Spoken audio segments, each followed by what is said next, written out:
آقا ما یه دختری تو محلمون بود، خیلی خفن بود، بعد سفت اصلا پا نمیداد. بعد من انقدر رفتم اومدم کنه بازی در آوردم تونستم پیج اینستا اینو پیدا کنم. بعد فالوش که کردم، اینم چون منو زیاد دیده بود منو فالو کرد. بعد حاجی یه روز دیدم این استوری گذاشته، دیدم سبزه، فهمیدم منو گذاشته تو کلوسترن.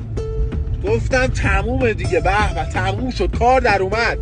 استوریو باز کردم دیدم یا ابوالفضل.